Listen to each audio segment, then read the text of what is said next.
Another day, another box. Pero iba tayo ngayon.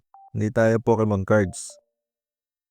Pansin ko kasi medyo malungkot tong setup natin. So, kailangan natin magdagdag.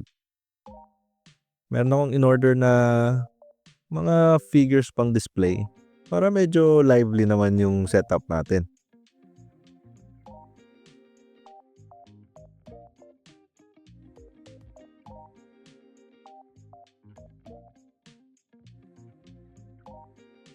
Ito, meron tayong Squirtle. Napakaganda naman talaga.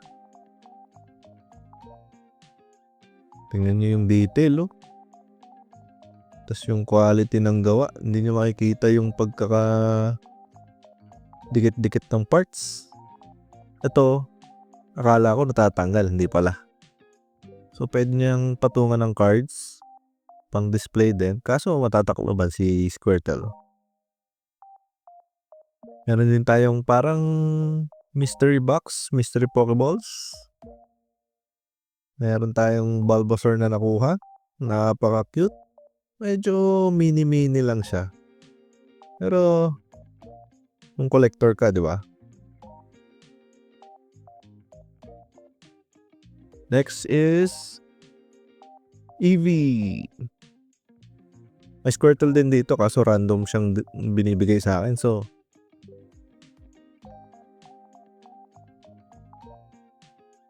last one is Charmander. Ayun lang. Wala tayo Squirtle. Kailangan pa natin umorder ulit.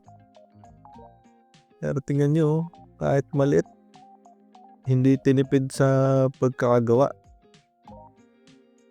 Siyempre, last is Gengar. Ito, hindi ko gagamitin. Regalo ko to sa kapatid ko. Napakaangas. Uy, medyo may konting dumi pa sa noo. Ayun man, oh, napakaangas. Kung gusto nyo yan, meron akong link sa description, which is affiliate links. May barya akong makukuha pero wala namang kayong dadagdag para doon.